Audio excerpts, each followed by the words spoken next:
Monthly expense easy way में किस तरह से हम कैलकुलेट कर सकते हैं, टोटल कर सकते हैं विथ पिवोट टेबल के साथ, और उसके साथ जो कैटेगरीज होंगी उनका काउंट भी मैं बताऊंगा। तो डिटेल से सारी चीजें सीखने को मिलने वाली है। फर्स्ट, अगर इस तरह की कोई रिपोर्ट बनानी है तो बिल्कुल कंफ्यूज होने की जरूरत नहीं है, इस वीडियो को पूरा देखें। चलिए शुरू करते हैं। वीडियो को लाइक जरूर करिएगा, अभी नहीं कर रहे तो वीडियो के एंड में।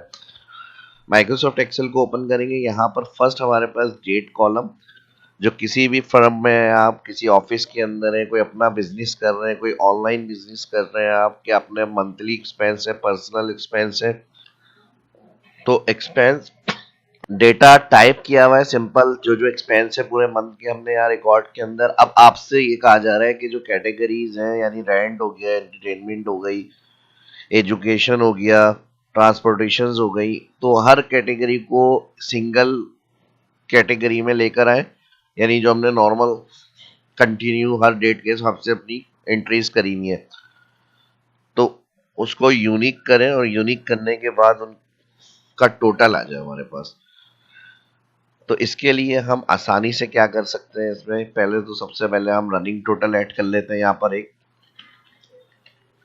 टोटल हेडिंग, और यहाँ पर equal amount inter, equal first ऊपर वाला प्लस इसके साथ वाला सेल इंटर। तो यहाँ रनिंग टोटल चलता रहेगा हर एक्सपेंस का, डबल क्लिक एंड तक ये ड्रैग हो जाएगा। तो लास्ट मंथ के एंड ऑफ मंथ में आपको यहाँ पे जो लास्ट वैल्यू मिलेगी वो आपका टोटल एक्सपेंस अमाउंट है। यहाँ तक तो हमें समझ में आ गई, लेकिन इसको हमें कैटेगरी के हिसाब से दिखाना है और रिपोर्ट की तरह चाहिए ये। तो इसको किस तरह से करेंगे, अब हम यहाँ पर हम कहीं भी सिंपल क्लिक करेंगे, इंसर्ट में जाएंगे, pivot table from table range. अब ये न्यू वर्कशीट और एग्जिस्टिंग वर्कशीट का ऑप्शन आएगा। Existing worksheet already selection data all हुआ है। अगर आपका डेटा सिलेक्ट ना हो तो आप फर्स्ट हेडिंग से लेके ऑल डेटा जो लास्ट कॉलम और लास्ट रो तक है वो सिलेक्ट करेंगे, और एग्जिस्टिंग के अंदर आपको कहीं रेंज बतानी हुई कि इसको कहाँ शो करना है। तो रिपोर्ट मुझे इस जगह बनानी है। मैंने एक सेल क्लिक करा। अब पिवोट टेबल का कुछ ऑप्शन का बेनिफिट बता दूं मैं क्या होता है। जो आपके रिपीटेड नाम होंगे ये ऑटोमेटिक डुप्लीकेट को स्किप करता है, यूनिक वैल्यू में चेंज करता है, और फिर जो उनकी कैटेगरीज का टोटल बनेगा वो उनके साथ अलग सेल में शो करेगा। तो ये कैसे होगा ये भी देख लेते हैं। अभी मैंने इस सेल में पिवोट टेबल जनरेट करना है, मैंने इसी शीट का एक सेल बता दिया, और ओके। अगर आपको रिपोर्ट अलग शीट पे बनानी है तो आप न्यू वर्कशीट क्लिक कर लें, ओके। अब हमारे पास यहाँ पर देखें इस जगह पे पिवोट टेबल एरिया शो हो रहा है, लेकिन अभी डाटा शो नहीं हो रहा।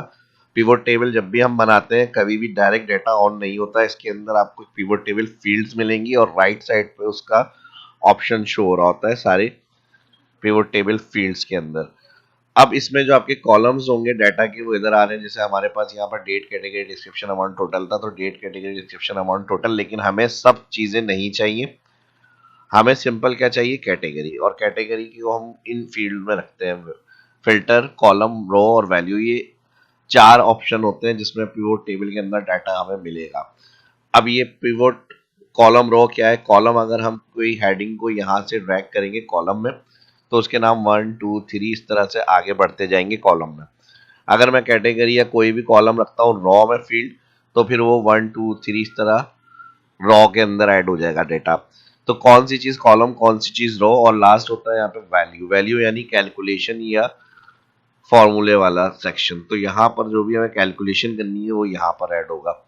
तो अभी फिलहाल हम चाह रहे हैं कैटेगरी रॉ में आ जाए, क्योंकि जो डुप्लीकेट खत्म होंगी तो एक रॉ के अंदर सारे नाम यूनिक लिस्ट में आ जाएंगे हमारे पास। तो हम कैटेगरी उठाएंगे, लेफ्ट क्लिक से ड्रैग कर देंगे रॉ में। अब ये देखें जो हमारे रिपीटेड नाम थे, जैसे एजुकेशन हमारा एक यहाँ पे भी आ गया, एक यहाँ पे भी आ गया। अच्छा, एजुकेशन नहीं, यूटिलिटीज है, जैसे यहाँ पे इलेक्ट्रिसिटी बिल, और फिर यहाँ पे वाटर बिल है। इसी तरह हेल्थ केयर हो गया, ट्रांसपोर्टेशन हो गई मंथली, और फिर यहाँ पर कार फ्यूल आ गया, एंटरटेनमेंट आ गया डबल। तो इन चीज़ों को ये सिंगल नेम लिस्ट के अंदर चेंज करेगा जैसे ही हम रॉ फील्ड में ट्रैक करेंगे। ये इसका पिवोट टेबल का बाय डिफॉल्ट फीचर है। जो भी आप कॉलम में ड्रैग या रो में ड्रैग करते हैं उसकी डुप्लीकेट वैल्यू रिमूव हो जाती है। और इसके साथ हमें इनका टोटल चाहिए, तो हमें कुछ मुश्किल ज़रूरत ही नहीं है करने की। सिंपल आप इसी सेक्शन पे क्लिक करें, जो पिवट टेबल एरिया है तो ये फील्ड शो होंगे। अगर बाहर क्लिक होगा तो फील्ड शो नहीं होंगी। जैसे ही क्लिक करेंगे, अब हमारा कौन सा कॉलम है जिसकी वैल्यू हमें चेक करनी है, वो अमाउंट। तो अमाउंट का सेक्शन ये वाला होता है जिसमें हम कैलकुलेशन करते हैं। इसको पकड़ेंगे, वैल्यू को यहाँ पे ड्रैग कर देंगे। यहाँ पर देखें लास्ट वैल्यू हमारी क्या बन रही है एंड ऑफ मंथ में, 2515। इन सबका टोटल उसने एंड में क्या बताया हमें, 2515, और हर कैटेगरी को उसने टोटल करके दे दिया। तो ये तो बगैर कुछ भी किए हुए हमने एक दो स्टेप्स यूज किए हैं और ये सारी रिपोर्ट मंथली आपकी ट्रैक हो गई हमारे पास एक्सपेंस। तो ये तो बहुत ही अच्छा फीचर्स है। इतनी आसानी से और किसी तरीके से हम ये नहीं कर सकते हैं। बाकी और भी ऑप्शंस हैं, फॉर्मूले वगैरह, उनको यूज करके फिर हम इसकी रिपोर्ट बना सकते हैं, जो मैंने पहले भी अक्सर आपके साथ शेयर करी है। लेकिन ये इस तरह से आप कर सकते हैं। यार जिस वीडियो में मैंने शेयर किया है, तो उम्मीद करता हूँ ये वीडियो आपको पसंद आई होगी और फीचर्स आपको अच्छा लगा होगा। इस तरह से अप्लाई लाजमी करें और अपनी रिपोर्ट जनरेट करें। एक और ऑप्शन जो इसके अंदर हम कर सकते हैं, अब जैसे हमारे पास कैटेगरी कितने ही दफ़ा हमने किस चीज़ में एक्सपेंस करें अपने, यानी खर्चा हुआ है हमारा, तो एंड ऑफ मंथ में हमें वो भी रिपोर्ट चाहिए कि भाई डाइनिंग आउट में, यानी अगर आउटिंग पे गए हम, कोई डिनर वगैरह लंच वगैरह किए, तो कितने टाइम गए, एंटरटेनमेंट के लिए कितने टाइम गए, ग्रोसरीज वगैरह कितने टाइम परचेज करिए। तो ये चीज़ें अगर हमें काउंट में भी चाहिए कि एंट्रीज कितनी दफ़ा है, तो इसी को अमाउंट को उठाएंगे और एक और दफ़ा आप वैल्यू ऑफ फील्ड के अंदर ड्रैग कर देंगे इसको। अब देखें, जैसे ही हम डिफॉल्ट इस फील्ड में कोई भी कॉलम ड्रैग करते हैं, तो वो सम कंडीशन होती है, यानी ऑटोमेटिक सम करके दे रहा है और लास्ट में भी सम आ रहा है।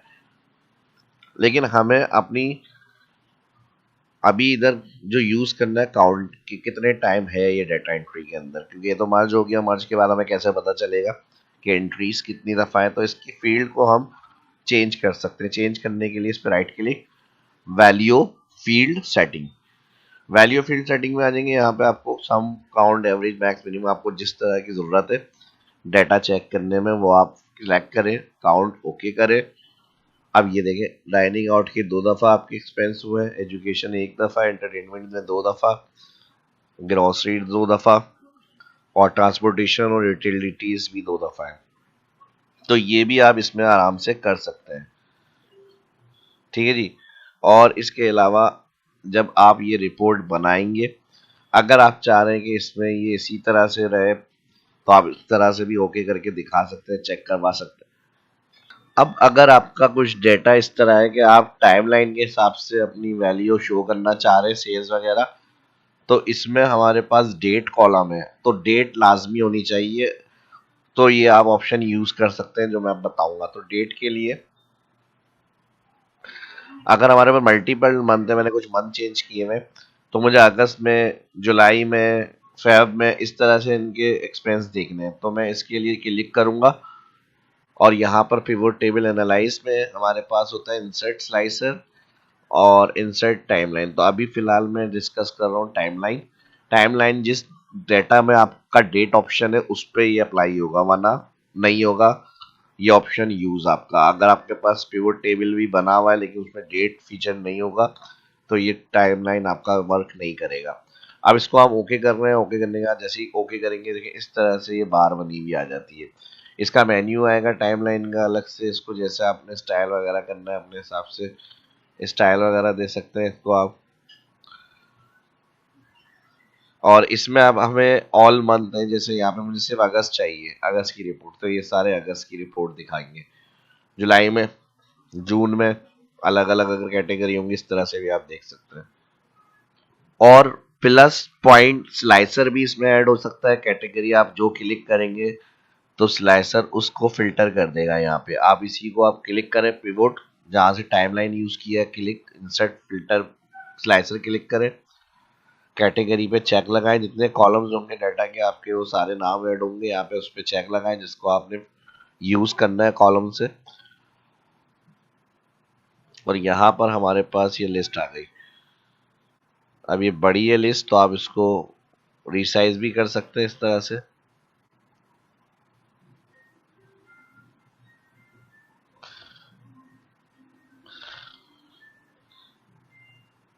ठीक है जी, अभी एजुकेशन और रेंट है लेकिन वो अगस्त में नहीं है, तो इसलिए यहाँ फील्ड नजर आ रही है लेकिन एक्टिव नहीं नजर आ रही है।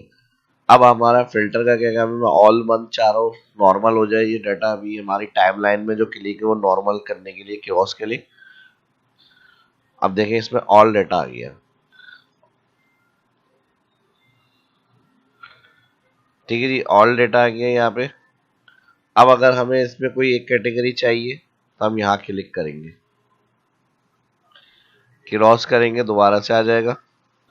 अब इसमें देखें नॉर्मल हो गया एजुकेशन के लिए, तो यहाँ पे फिल्टर एजुकेशन आ गया कि वन टाइम है record, health care one time है, रेंट मोटरेज वन टाइम है, insurance one time payment, entertainment दो दफ़ा है, education one time, dining out दो दफ़ा है, मिसिलीनियस वन टाइम। सही है जी, ये इस तरह से भी हमारा डाटा फिर यहाँ पर वर्क करेगा। तो टाइमलाइन और स्लाइसर दोनों से आप डाटा को यहाँ पे शो कर सकते हैं। और इसके साथ ही हेडिंग्स यहाँ जो फिल्टर की आ रही होंगी पिवट टेबल की, ये भी चेंज कर सकते हैं। यहाँ पे मैं हेडिंग दे देता हूँ टोटल अमाउंट,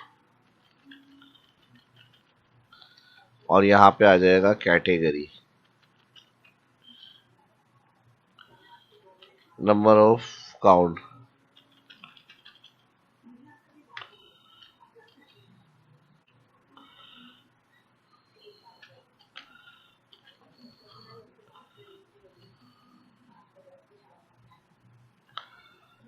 या फिर काउंट इंक्रीज कर लें कि कितनी दफा ये इंक्रीज है।